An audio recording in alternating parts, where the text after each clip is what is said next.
7,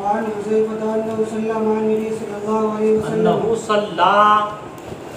أنه صلى مع النبي صلى الله عليه وسلم وكان يقول في ركوعه سبحان ربي العظيم وفي سجوده سبحان ربي الأعلى وما أتى على آية رحمة إلا وقف وسال وما أتى على آية عذاب إلا وقف وتعوذ. رواه الترمذي وأبو داود والدارمي والنسائي وابن ماجه إلى قول الأعلى. وقال الترمذي هذا حدیث حسن صحیح. حضرت حذیفہ فرماتے ہیں کہ انہوں نے آقا صلی اللہ علیہ وسلم کے ساتھ میں نماز پڑھی، غالباً یہ تہجد کی نماز ہے، تو آپ اپنے رکوع میں کہہ رہے تھے سبحان ربی العظیم، اور سجدے میں کیا پڑھ رہے تھے؟ سبحان ربی العظیم. اور جب کسی آیت رحمت پر آپ آتے علی آیتی رحمتی، تو ٹھہر کر رحمت کا سوال کرتے، اور جب کسی آیت عذاب پر آتے تو ٹھہر کر عذاب الہی سے بنا سکتے. یہ عمل کس میں ہونا چاہیے مولانا؟ تہجد میں خاص ہے نا. امام ترمذی نے اس حدیث کو حسن صحیح کہا. الفصل الثالث عن عوف بن مالك قال كنت مع رسول الله صلى الله عليه وسلم فلما ركع مكث قدر سورة البقرة ويقول في ركوعه سبحان ذي الجبروت والملكوت والكبرياء والعظمة. رواه النسائي. حضرت عوف ابن مالک کہتے ہیں کہ میں نبی پاک علیہ الصلوۃ والتسلیم کے ساتھ نماز پڑھنے کے لیے کھڑا ہوا. یہ نماز پڑھنے کے لیے اپنی طرف سے نکالا. جب آپ نے رکوع کیا تو رکوع میں ٹھہرے رہے. مکثا کے معنی ٹھہر. کتنی دیر ٹھہرے رہے؟ سورہ بقرہ پڑھنے کے بعد. اتنا لمبا سجدہ کہاں ہوا کرتا تھا بھائی؟ تہجد. کس میں؟ اور رکوع میں آپ پڑھتے رہے سبحان ذی الجبروت والملکوت والکبریاء وال، یعنی الجبروت کا ترجمہ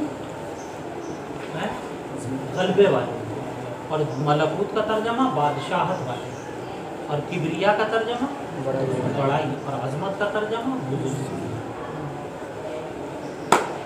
ارے پڑھ بھائی، تم میرا کیا دیکھے، کالے آدمی کا تکلیف دیکھ رہے، آپ تو بال سفید ہو گئے، اسے دیکھتا رہے کتاب کو۔ ہاں وعن ابن زبير قال سمعت انس بن مالك يقول ما صليت وراء احد بعد رسول الله صلى الله عليه وسلم اشبه صلاه بصلاه رسول الله صلى الله عليه وسلم من هذا الفتى يعني عمر بن عبد العزيز قال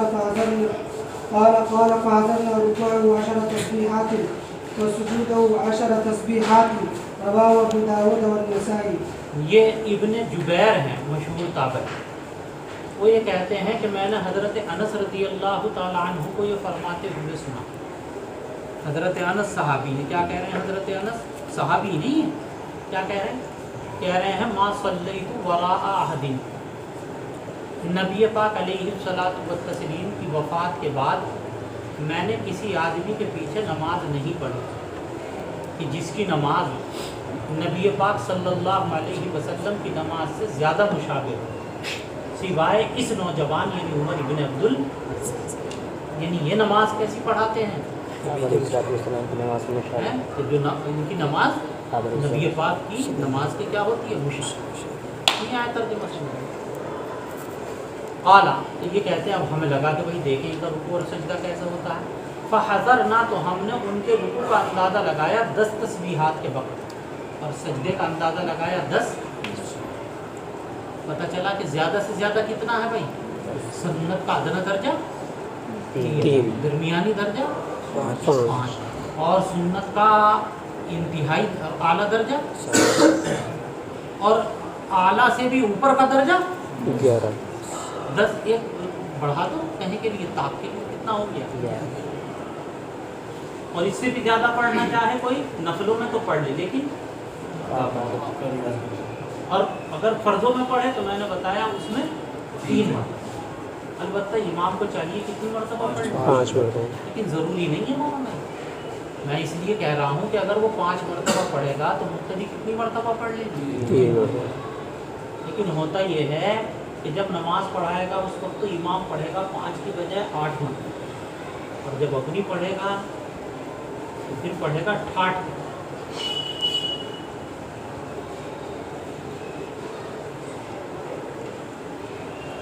نماز پڑھاتا ہے 8 کی اور اپنی پڑھتا ہے 60 کی، ہونا چاہیے اس کے خلاف۔ نفل نماز پڑھے تو جتنی چاہے نہیں پڑھے۔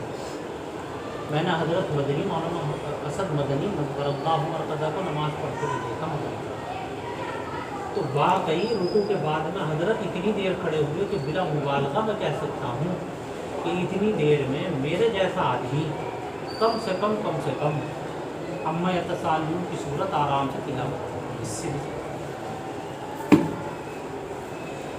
اس کے بعد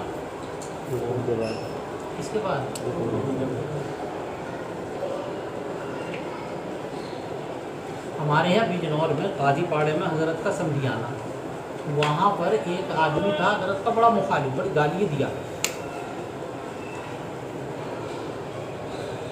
اب ایک دن میں نہیں آپ نے سنایا مجھے، ایک دن کہنے لگا کہ میں مان گیا یہ بزرگ احمد آباد مولانا اسد مدنی میں کیا ہے یہ تجھے کیسے پتہ چلا کہ مغرب کے بعد جو انہوں نے نفلوں کی نیت باندھی تو 2 رکعتیں آدھے گھنٹے میں،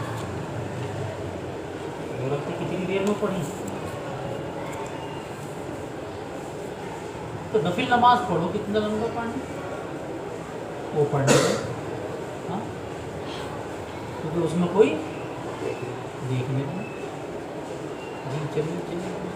وعن شقيق قال إن حذيفة رأى رجلا لا يتم ركوعه ولا سجوده فلما قضى صلاته دعاه فقال له حذيفة ما صليت؟ قال واحسبه، قال ولو مت على غير الفطرة التي فطر الله محمد صلى الله عليه وسلم، رواه البخاري۔ حضرت شقیق کہتے ہیں کہ حضرت حذیفہ رضی اللہ تعالی عنہ نے ایک ایسے آدمی کو دیکھا جس نے اپنا رکوع اور سجدہ مکمل نہیں کیا، لا یتم، جس نے اپنا رکوع اور سجدہ کیا نہیں کیا تھا بھائی؟ جب اس نے اپنی نماز پوری کر لی تو حضرت حذیفہ نے اس آدمی کو بلایا اور حضرت حذیفہ نے اس سے فرمایا ما صلیت، بھائی تو نے نماز جو ہے وہ مکمل کیوں، کیا چھوٹا اس کا؟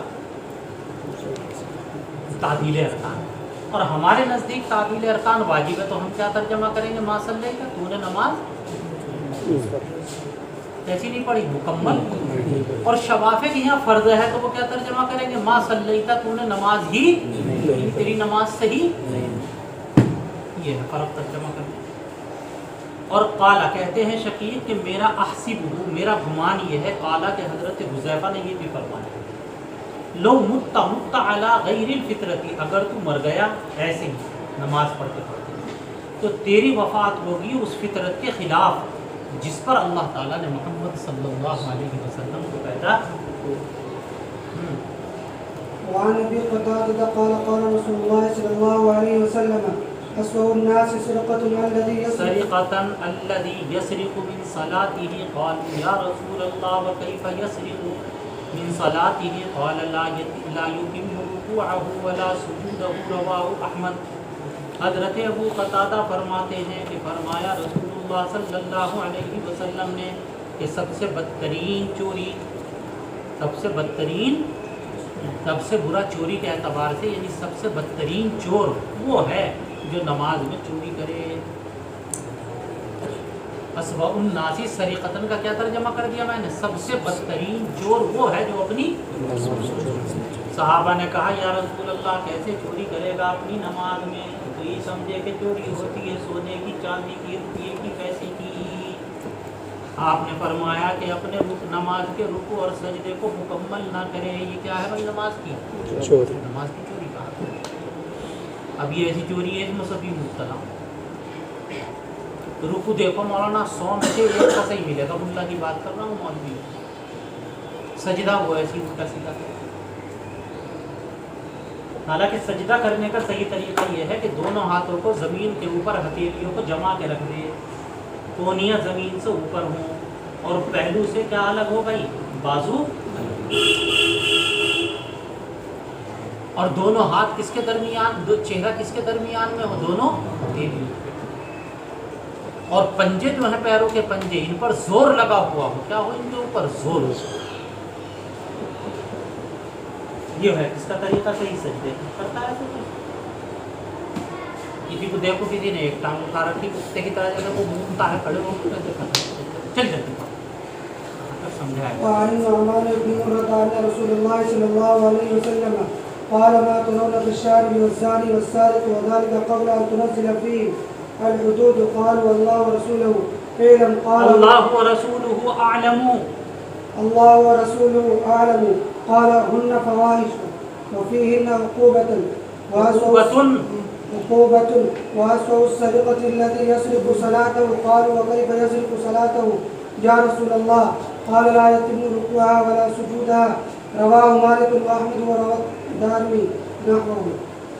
حضرت نعمان ابن مرہ جو تابعی ہیں وہ کہتے ہیں کہ آقا صلی اللہ علیہ وسلم نے فرمایا ما ترونا، تمہارا کیا خیال ہے شرابی، زانی اور چور کے بارے میں؟ یعنی یہ کتنے بڑے گناہ۔ یہ آپ نے جو فرمایا تھا وہ کس سے پہلے فرمایا تھا؟ ان لوگوں کے بارے میں حدود کے نازل ہونے سے پہلے۔ نزل ینزل کے معنی نازل ہونا، تنزیل۔ قالوا، تو صحابہ نے فرمایا اللہ اور اس کا رسول ہی زیادہ بہتر جانتا، اللہ و رسول اعلم۔ آپ نے فرمایا کہ یہ سب کبیرہ گناہ ہیں، ہن فواحش، فواحش جمع ہے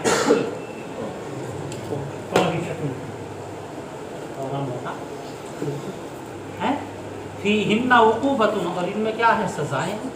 چوری کی بھی سزا ہے، شرابی کی بھی سزا ہے، اور سب سے بدترین چوری وہ ہے کہ جو نماز میں چوری کرتا ہے۔ صحابہ نے کہا یا رسول اللہ نماز میں کیسے چوری کرے گا؟ آپ نے فرمایا کہ رکوع اور سجدے کو مکمل نہ کرے۔